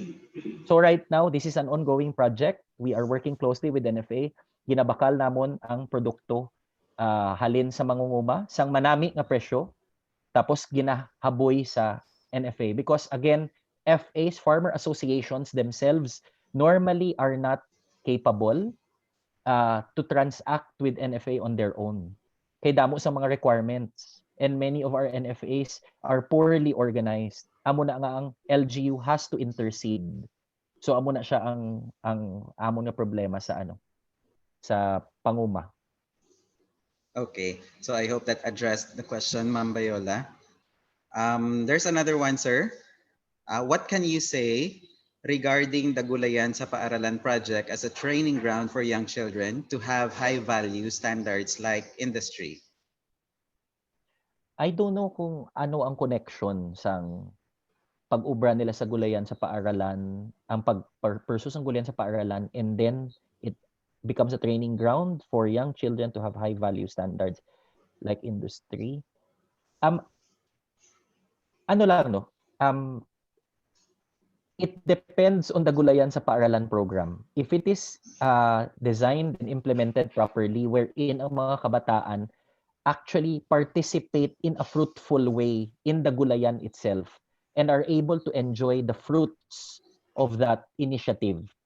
May play on words pa dito, no? It's both literal and metaphorical. Nga if they are able to enjoy the produce, what I mean is nga makita gid nila bala nga naga-benepisyo sa ila, and then it has a potential to teach them industry, hard work, no? Ideally the school environment already should teach that even without agulayan sa paaralan. Nga dapat ang aton nga obra sa school already tells us ang value of studying, of preparing, of hard work. Pero if ang gulayan is sa paaralan is again planned and implemented properly, I think it can help. Yes, it's geared towards holistic education, right, sir? So more of questions here. We have about your literacy advocacy. Reading from Ma'am Mary Ann Leone. She is an elementary teacher from Cubay Elementary School. Ma'am Mary Ann Leone Marquez. Reading and comprehension are common problems in the basic education. Can you share your activities or strategies on how you will be able to achieve your goal on your reading program? Who are the people involved? Nami isang imo nga pamangkot, Ma'am Mary Ann. And ang ako nga isabatda is you have to realize anay nga ang challenge of literacy is a challenge for the entire community. Hindi ini ma-address through a simple project or a simple strategy, but everyone has to be involved. And ang starting point dira is to help the community understand the gravity of the problem. Ang national results naton sa PISA, amo ni ang international nga testing nga kundiin ang Pilipinas nagland last, no? Tapos sa aton nga reading comprehension nagland kita second to the last if I'm not mistaken. That's right, now, sir. Sa Banwas ng Lambunaw, we started with an education summit. Of course, this is municipal level. Ang inyo naman niya, you're talking about it at the school level. Sa nag-education summit kami, we asked the teachers and the school heads, around 1,000 of them gathered sa ICON, no? Para lang i-surface ang mga pinakadako na challenges nga ginatubang sa mga eskwelahan. And then our team compiled it and then presented it in front of everyone. And ang nakita sang mga pumuluyo kag mga PTAs nga ang amon nga kabataan cannot read. Many of them, thousands of them cannot read properly. Normally, ang presentation of the gravity of the problem provides the impetus for action. Kung nagakasunog ang balay, mahulag kagid, kay patyon mo ang kalayo. Pero kung wala na intindihan sang pumuluyo kung ano ang problema, may balatian ikaw pero wala ka kabalo, hindi mo mabulong. In many cases, parents don't understand the gravity of the problem. PTAs, even school heads sometimes downplay the gravity of the problem. So ang akon nga maisabat, it has to start with information, right information. Nga maintindihan nila nga ang balay nagakasunog para mag-action sila. And then it's a community-based strategy. Meaning may role yo ang teacher, may role yo ang parent sa balay, and then to develop a culture of reading. Ang sa amo naman niya, we got the help of Synergia Foundation, tapos nag-train kami sang mga remedial reading teachers. Ang mga remedial reading teachers, sila ang nag-cascade down sa mga fellow teachers nila. It came from a pool of 12 teachers lang anay who are, so basically, they are equipped kung paano mag-provide sa remedial reading services. Tapos ginpalapta namon sa mga eskwelahan. So amo tong ilang commitment sa amon, i-train namon kamo for remedial reading per ipapanaog ninyo. Now, kung school-based, you have to include ang inyong barangay, ang inyong PTA, ang school governing council. Kaya hindi ni pwede nga mahambalta nga simple strategy at the teacher level lang. It's not enough. Okay, so it's more of the involvement of almost all of the stakeholders. Okay, so if you may allow me to ask another question, sir. Yes, maayo lang ako nga last two questions because I have another meeting coming. So Yeah. next. Thank you, Sige. sir. This is a question from ESATU's Director for Extension Services, Dr. Veloso. Sir Jason, how do you draw sustainable partnership on various successful projects? Two things sa akon nga paglantaw para makapangita kita sang maayo nga mga partners. Ang una is that our programs have to be well designed. They have to be well designed nga makita sang prospective partners nga kung i-pitch mo siya, let's say I am a foundation, tapos i-pitch mo siya sa akon, nga makita ko nga the people who are running it and who conceptualized it know what they're doing. Tama ka importante. And makita ko na sa program design. Makita ko na sa program design nga may ara gidya sang balaan mo nga ginpanumdom ang sustainability as part of the conceptualization phase. Nga balaan mo nga madalagan gid siya and the people who are pursuing it are adequate in order to make it happen. Now, amo nang una. Ang second is mabalik ako sa mapping. I-share ko sa inyo nga one of the things that we did in Lambunaw sang term ko as mayor is may tawo kami nga dedicated to looking for partners. So ang listahan namon of foundations is madako, no? So may ara na ang mga PBSP, tanawon mo ang mga League of Corporate Foundations, lantawon mo ang tanan nga mga NGOs and even INGOs. Tapos lantawon mo kung anong kausa that they represent. For example, ang Metrobank Foundation. Ang Metrobank Foundation is big on education programs. So kung mangita ako sang partner for an education program, pwede ako magpalapit sa ila. Ang Shell Foundation is may ara sila culture and arts, no? May ara sila sang mga community outreach, pero wala sila sang history on education. So kung education ang akon nga programa, hindi ko magpalapit sa Shell Foundation. So ang point lang diri, it's important nga may tawo nga nagatutok in pursuing these partnerships, and that involves building deep relationships, deep personal relationships. Kay it's not a simple matter of coming up with a proposal, emailing it to the foundation, and then you're done. No? In some cases, kung kinanglan mo mangita sang contact who can put in a good word for you, then so be it. No? Pero may value man in cold calling, may value man in the shotgun approach. What do I mean by the shotgun approach? Nga may listahan ako sang 15 ka foundations, corporate and family foundations. Tapos may gamay nga alignment to my cause. Tapos cold calling and sending them a proposal. So we did that in Lambunaw and nag-yield man siya. During my term, we had around 24 partners, both private and public, both government and non-government, because it was a thrust. And it was a thrust of the administration. And ang i-share ko lang sa inyo, tama ka importante nga ang inyong relationship manager is someone who can do the job. So ang natabo dito when I first sat as mayor, I got 4 executive assistants.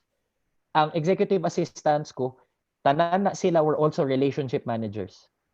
And balaan nila nga kung gaano ka-importante ang ilang role kay kamo ang naga-build sang connection with the vice president of this foundation, with the program officer of that foundation, amo na siya. So again, a highly targeted approach is good, but may value man also in the shotgun approach. Okay. Madam, ug nga salamat sa aton nga Honorable Provincial Board Member, Jason Gonzalez. So thank you so much, sir, for sharing a lot of information and sufficient information to all of us this afternoon. So I would like to give the floor back to our MC, Sir Chris. Okay. Thank you so much, Renz. At this point, we call on Ma'am Hazel S. Bautista to give the certificate and token of appreciation to our speaker, Honorable Jason Gonzalez. So let's give her a virtual applause, please. Republic of the Philippines, Iloilo Science and Technology University, La Paz, Iloilo City, College of Education Graduate Studies, awards the Certificate of Recognition to Honorable Jason Gonzalez in grateful and sincere acknowledgement of his valuable knowledge and expertise as resource speaker. During the webinar on administrative leadership sponsored by the ISATU Doctor of Education students with the theme Community Outreach Programs Extending Beyond Pandemic Borders, given at Iloilo Science and Technology University, Burgos Street, La Paz, Iloilo City, Philippines. the 7th day of November 2020. Signed, Dr. Raul F. Muyong, SUC President 3. Honorable Gonzalez, the group would like to express our gratitude that despite of your busy schedule, you're able to spare your precious time with us. You inspired us so much today, and we are thank you for being part of our Doctor of Education journey. Hashtag achieve, hashtag mabuhay, hashtag thank you for the love. Sir, certificates and token will be delivered to you by our webinar facilitator anytime next week. Again, thank you so much. Thank you, Ma'am Hazel. Salamat din dyan. Doc Renz, Ma'am Bena, salamat gid sa inyong tanan sa pagpamati kag sa pag-imbitar sa bunga hapon. Nag-enjoy man ako. Thank you so Thank you, much, sir. Honorable Gonzalez. I'll see you next week. Okay, thank you, sir. That I'll was go very ahead. insightful. Okay, and to finally wrap everything up, let us welcome Mrs. Marjorie H. Galoy, Doctor of Education student, to give the key takeaways in this afternoon's program. Good afternoon, everybody. From the talk of Honorable Gonzalez, here are my takeaways. Values first, vision second. Truly inspiring. It is indeed true that in any endeavor, when the purpose is clear, monetary provision will just come. What I have captured the most in Honorable Gonzalez's talk is that his heart is in the right place. Most of what he shared are activities and services outside the call of his position, but it seems it comes to him naturally. To heed the voice of the minorities in dire need of assistance, specifically the non-college graduates, the non-readers, the farmers, and those who are in need of counseling, the suicide-susceptible individuals. In our future initiatives, we can also embody the 4 Ps that Honorable Gonzalez has shared with us. Number 1, purpose. Why do we want to embark of this activity? Number 2, people. Who will greatly benefit of our endeavor? Number 3, process. What system do we implement to achieve our goals? And number 4, purse. No matter how challenging it is to find monetary assistance, with understanding of the first 3 Ps, we'll push on to find the ways and means to provide for it. Like our speaker, let us aim to be visionaries, guided by our visions, to alleviate the plight of those who are in need. Thank you. Okay, thank you so much, Ma'am G. I'm actually requesting everyone to please open your camera for a photo opportunity. And by the way, I'd just like to remind you that you will be receiving a certificate through your email address after a week. So, Sir Joven, for the picture taking, please open your camera, everyone. Panel 1. Smile. Panel 2. Smile. Thank you. Okay, thank you, everyone. And I'd like to take this opportunity to express my profound sense of gratitude to all those who have contributed to this successful webinar this afternoon. Our heartfelt appreciation to our resource speaker, Honorable Jason Gonzalez, Professor of the Graduate Studies and Dean of the College of Education, Dr. John Eric Viwaneza, the working committees, faculty and staff of ESET University, classmates, participants, a million thanks to all of you.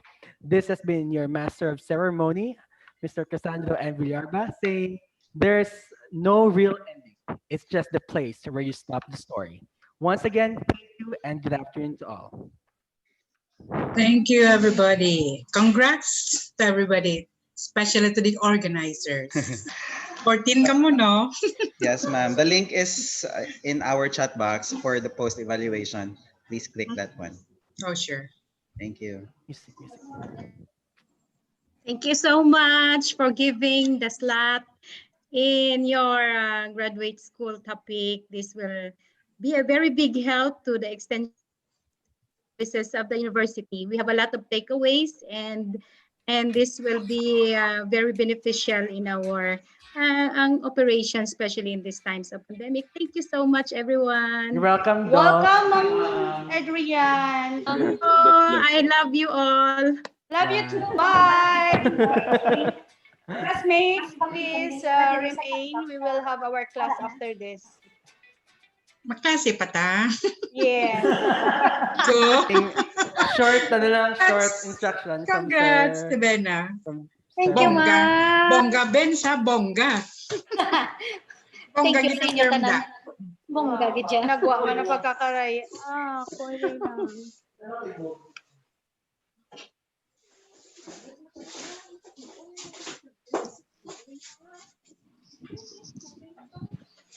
Ay, salamat sa inyo, tanan. Natapos na ako. Congrats! Bongga na kaya. Leave the meeting. Congrats, Ma'am Benz. Can I pa? Dabo pa? Help me to remove them. Okay. May nabilin pa? Okay.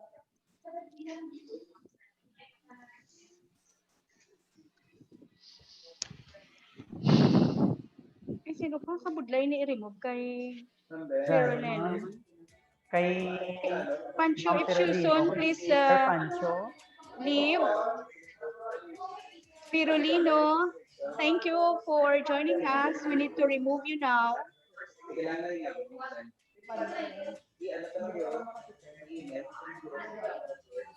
Mr. Shuson, please leave. Please leave.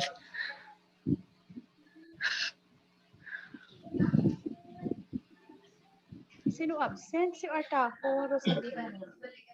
Okay, thank you. Ma'am Jelia, naka-out. Thank you, Ma'am Hazel, for removing even those who don't want to be removed. Again, congratulations, Ma'am Ben. Shall we give Ma'am Sumagaysay a virtual clap? You invited a high caliber speaker and first person. Actually, he was a good resource person when we conducted an oath taking here in Isatio, no? And he is actually a knowledgeable. He is not only a leader, that he came from a good family, wherein by virtue of their family, they rose from, or it is inherited from them to become a mayor. Leaders. He is a good resource person. I would like only to ask some pronouncement coming from your professor in the graduate school, because there are some developments or pronouncement specifically on 11, 12, and 13. No? We do care also about your sanity. That's why we have this. But since we announced previously, nga sa 21 kita, pero pamangkot ko sa inyo, kamusta ang inyo nga session for next week? Ano ang inyo yang May classes. May classes? Yes, okay. Kay kun kung just in case kung naka-declare sila nga i-honor nila dito ang pronouncements ng university, so more or less may medyo tayo kita nga adjustment, no? Ang adjustment dira sino kanisa da na pagtapos Ma'am Ben? Sir. Ma'am Rob. Yung Ma'am Rob na muna nga ako concern nga ko just in case nga kung tanan nga professors no nag-declare na nga may health break, so more or less we will negotiate to Ma'am Ruth to identify a particular day. Pero okay wala man, so mas stick kita to sa aton to nga schedule on November 21, no? November 21. Sige. The insight coming from Honorable Jason is already substantial, and of course the takeaway from Ma'am Guroy. Kapamati si Honorable Jason, si mo Ma'am Marjorie, I am very attentive na while you are sharing to us ang imong nga takeaways, guro gapamati man siya ay may nahatag mo ako gali, no? And so far from his talk, no, you captured all of those, no? Especially about the values, especially about the investing in relationship. Na muna. Pero nakala niya nga pamangkot ko subunga. Medyo may aral ako nga pamangkot. Abi check na attendance sanay. Ma'am Mary Ann Leonie Marquez. Ano nang imo picture maman? Do hindi ko ano naman? Ano Halloween? Hello sir. Post Halloween pa na sa nga video. Hello sir, balalo sir. Bis balay. 5 kami sir gagamit sir sa internet. 5 kami sir. Ang bata ko 4. Ako sila magsaylo ko sir sa lugar. Matula sir ang wifi. Do gagaway kami. Well anyway, this is a very rare moment that I will be hearing from the members of the group about his own personal insights about the proceeding this afternoon. Tabo niyo. Anyway, time now is 3:47.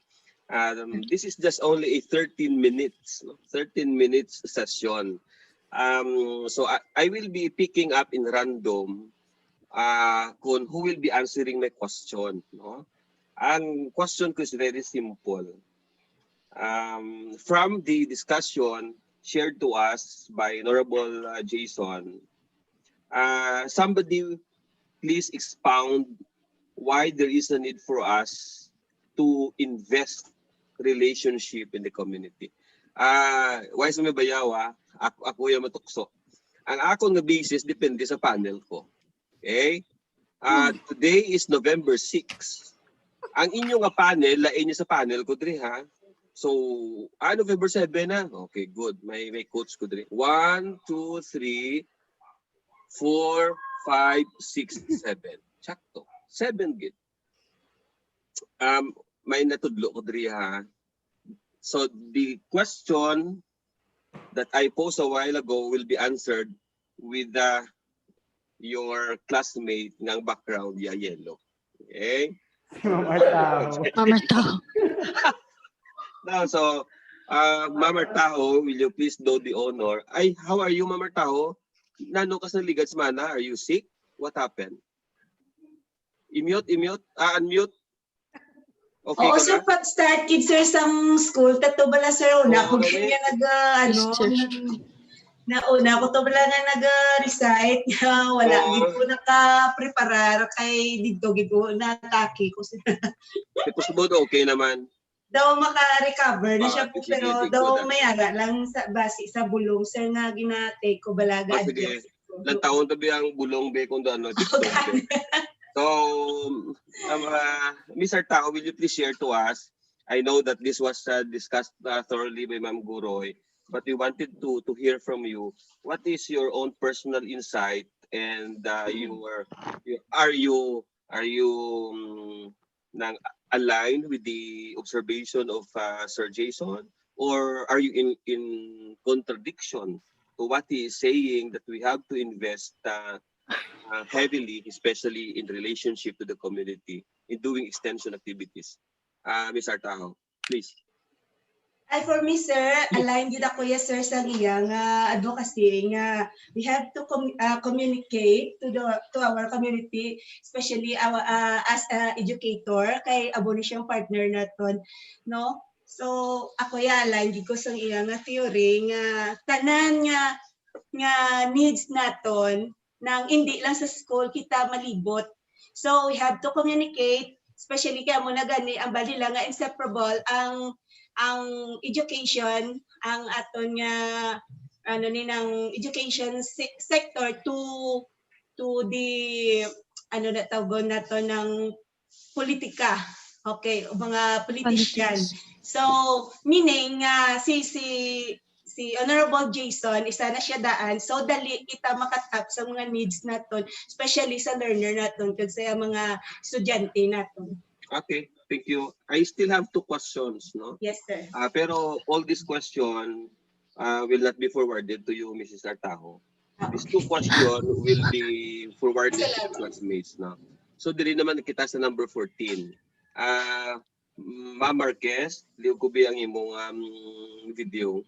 Kamusta ang signal dira? Renz, no? Renz Marquez? Ay, di na, sorry. Duwagan ni hindi, eksakto, Ma'am Mary Anna, eksakto na, hindi naguro man pag-video, no? Kaya pixelate, giman sigli, no? Sige. Hindi man sa dapat sir sa wall ako guro sir. Dapat lapit ako sa wall. Galing kilayo ako. Tambal sa bata ko. Ma'am, dapat lapit ka sa wall. Tiko sa ilon ko sa laptop mo sir. Matulak signal. Sige. Well, anyway, sige. Okay. Ms. Marquez, will you please share to us about your understanding about this marketing mindset, no? How it would become more effective in doing extension activities. Actually, in some other institution, they call this reach out, no? Ma'am, excuse me, Ma'am Marquez. Ma'am, Ben, sa assumption, ano panawag nyo? Reach out? Outreach program. Sorry. Outreach yes. program. Sa CPU, outreach program na siya eh. Outreach program. So, depende sa institution, pero basta sa SUC, State Universities and Colleges, extension is Extension. So, sa DepEd, Mrs. Marquez, extension man siya. No, extension. So, will you please explain to us why we need to give premium in the marketing mindset to make the extension activities in any organization become successful? Ma'am Marquez. Hello sir. Yeah, go ahead. I think sir, ang extension services sir is important sir because we have to communicate with our community. We have to empower our community so that ang school in the end ma-benefited man kita gihapon sir. For example, in our school sir, ang amon mga extension services kay lang kami sir basic education sa amon nga SBM wins kami sir nagakanda kami sa mga seminars on how to soap making bala sir. Soap making, hand washing, ang mga soap bala nga basic and then ang parents ka-provide kami sa mga raw materials and then natuluan naman sila kung paano obrahon and after that kung ma-learn man sila pwede nila magamit sa ilang household and then pwede nila mabalikya. So pwede sila kagaw sa business. That's it. Ay, hello. Nabatian. Naka-mute ka sir. Hindi ko batian sir. Mute. Okay.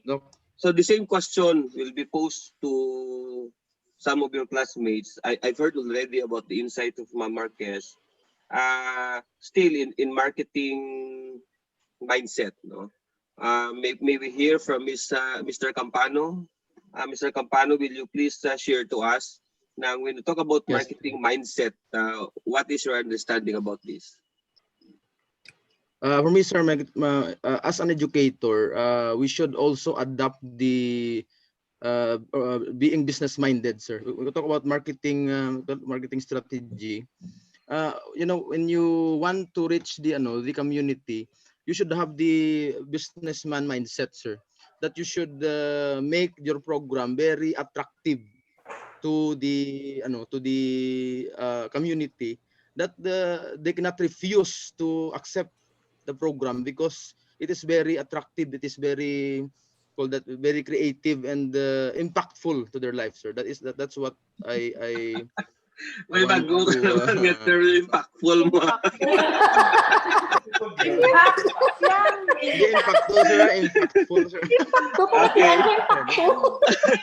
That's how I understand, sir, the marketing strategy, sir. Yes, guys. Because as an educator, sir, we should also have the mindset of these business people kung paano nila ginapanami ilang product, paano nila ginapag-grow. So as educator, we cannot our institution cannot live alone. We need the community, so we need to attract them in order for them to help our institution, and it will thrive in the end, sir. Yes, thank you. Going back to the statement also of Ma'am Marquez, and likewise to you, Mr. Campano, when every time we talk about marketing mindset, we will see to it that the activity that we will be having, the activity that we are involving in the community, they know exactly the purpose. No? They know exactly the purpose why you are there and why you are conducting such activity. Because once they they absorb the very purpose, the very nature of your activity, Ang benefits. yeah, they will be involved. No? They are compelled to involve. No? Una pa And sila, once, sir. yeah, and once it is very clear to them the very purpose of that activity, it is very easy for them really to invite every time there are some session like that. And you know the rule of mouth. It is very easy also to conduct some training like this if it is well publicized. So take note that when we talk about well publicized information were given ahead of time, so that you will not be branded as another cause-oriented group who are organizing some rally to topple the government. No? Actually, this is a very serious concern. No?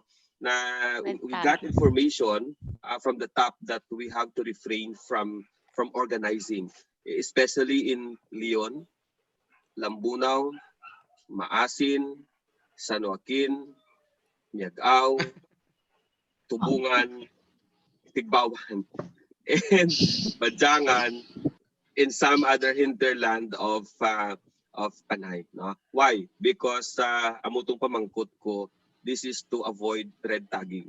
Again, this is something to do about extension activities that we have to be more cautious.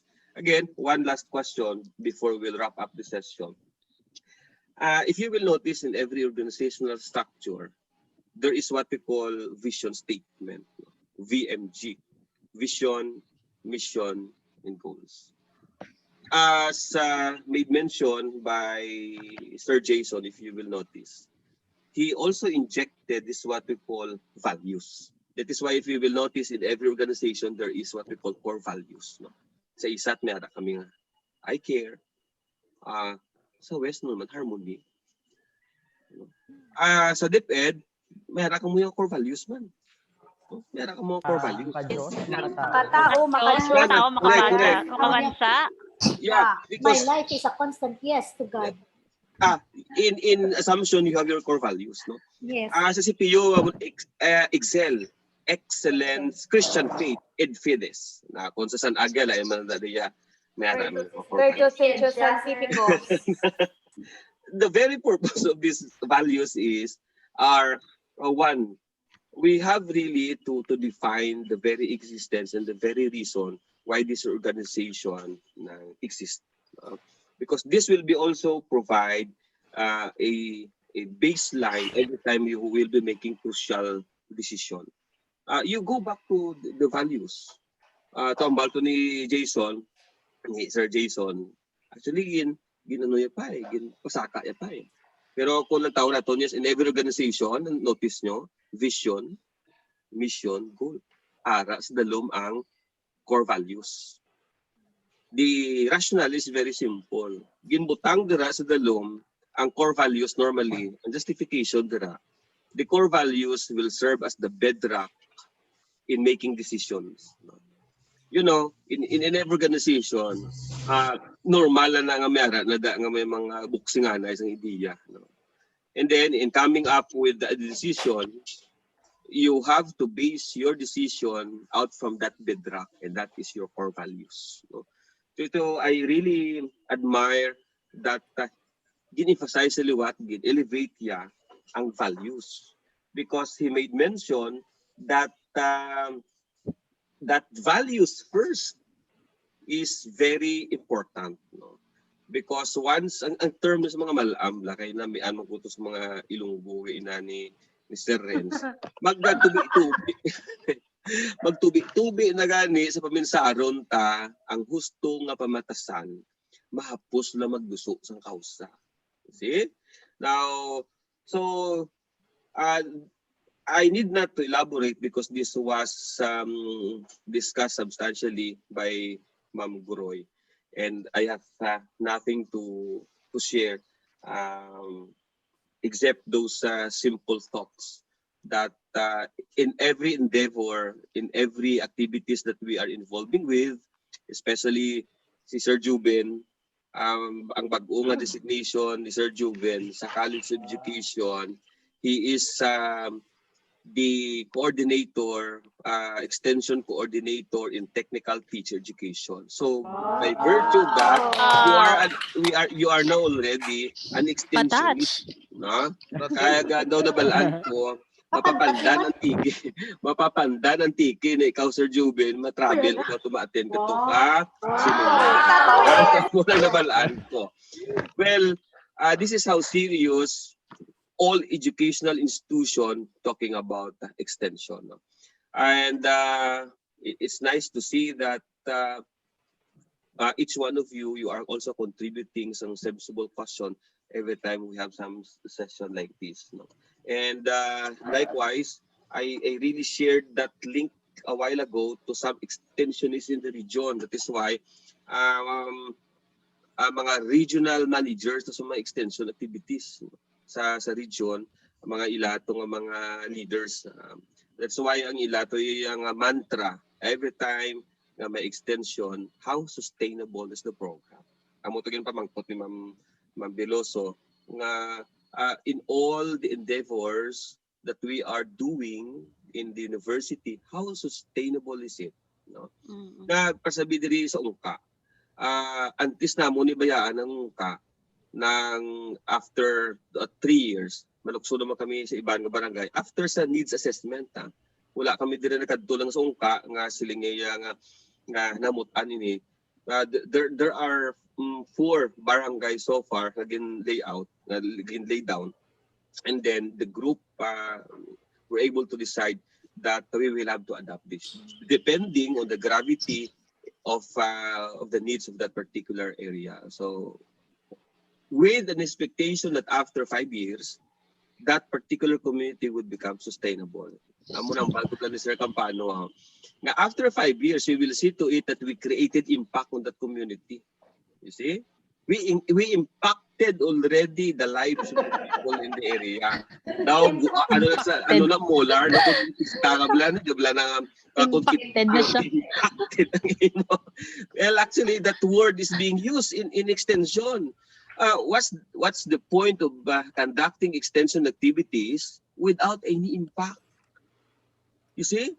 Maybe one shot lang nga extension, nag-dull out na tagal lang kami ito kapag kaon. No. Wala gina isang bearing. So, we will see to it that every time there are some extension activities, we need to organize the community, and before leaving that community, we will see to it that we are contributing something. Kaya ginapamangkot na, what have you done to that community? Did you organize that? Did you provide something to them? And what good things that you have done to that community?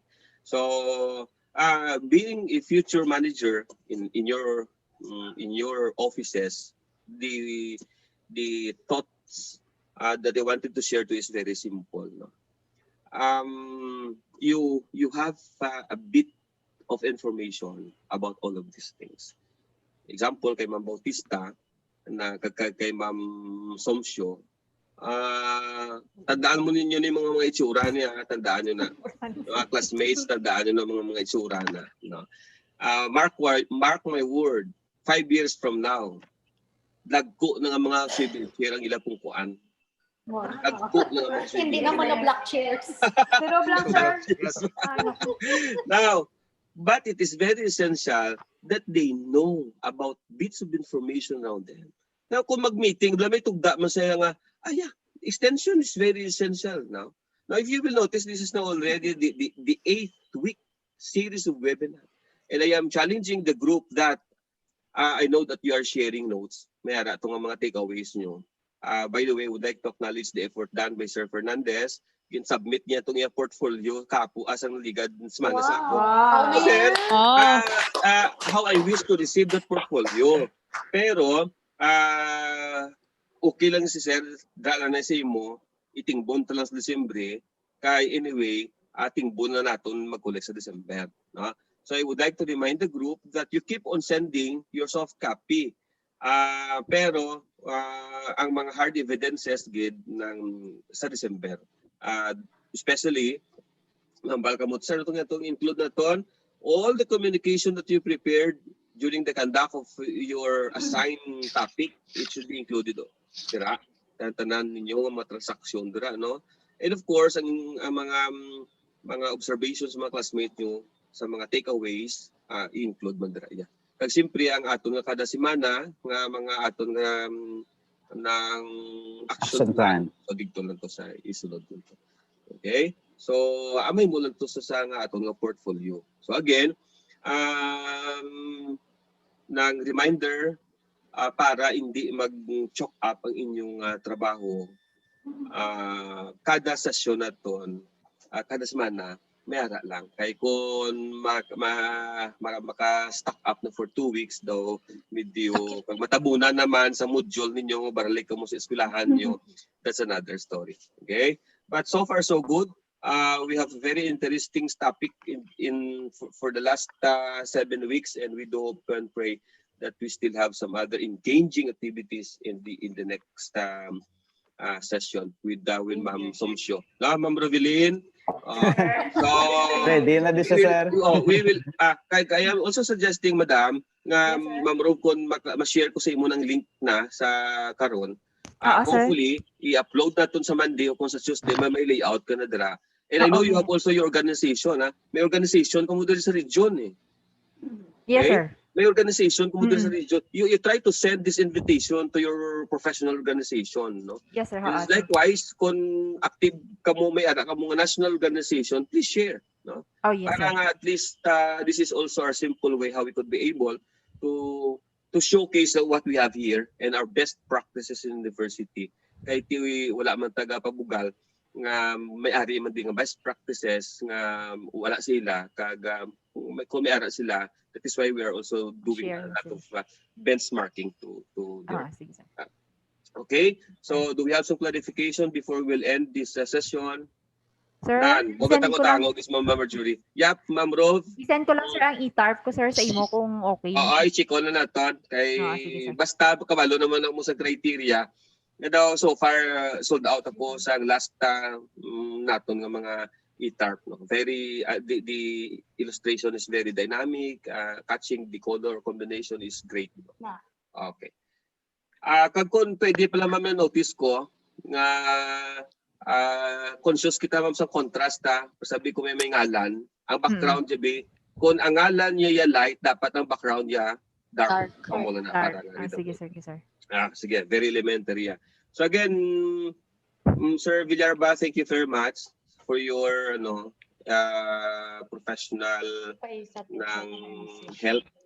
Mula na akong itong gina-comments kay muli ko nga daw blurred naman. Gali mo may diferensya madri sakon. Hindi ko rin to si mo, Sir Chris. So diri mo din sakon. Kung ano may gin-fix giman ka, Sir Chris, sa imo nga gipalapit ng microphone mo, wala man.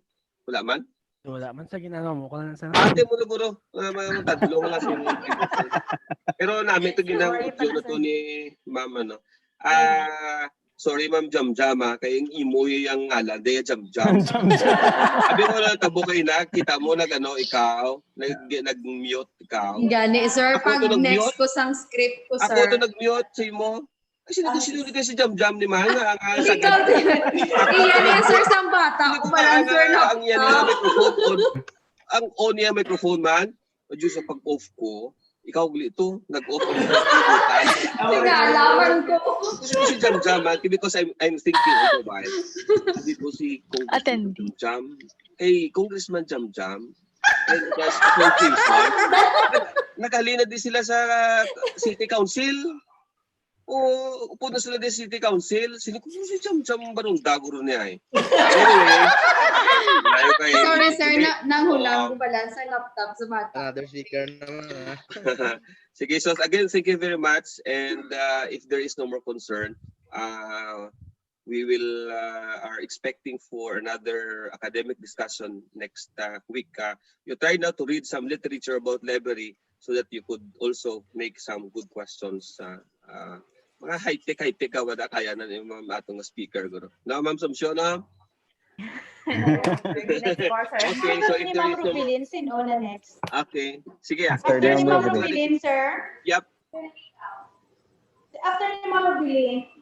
I-check ko ang listahan kung di karon.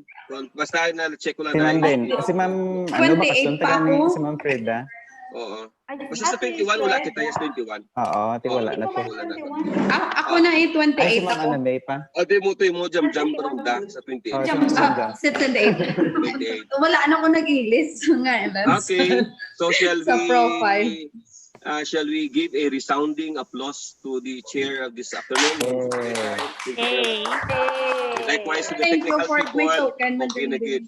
Ang suggestion ko na sa gusto na, early lang kita to sa inyo, early nyo lang to. Pag 1:30, stop ko na yakon nga screen share.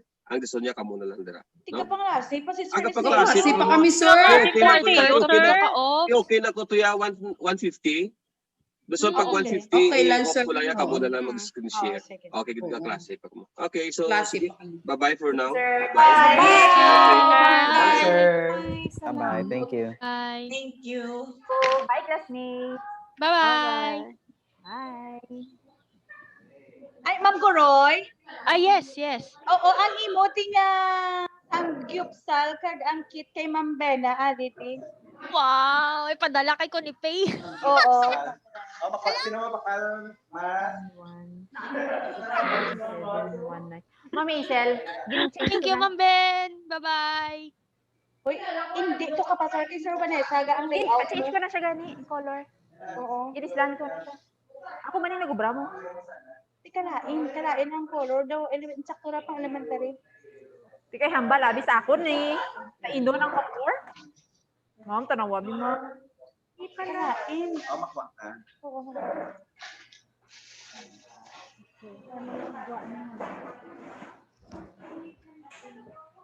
Ay, leave the meeting. Sorry.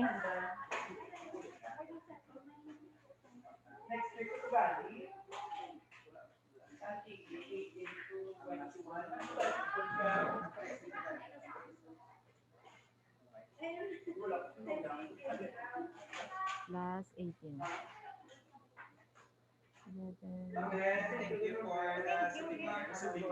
Thank you, Ma'am Ben.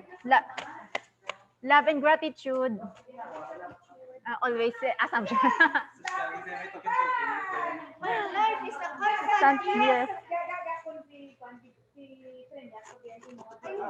Ang damo pag ito. Kay base. Palangga mo, mga sa leadership sa amon. Palangga kita. Yay!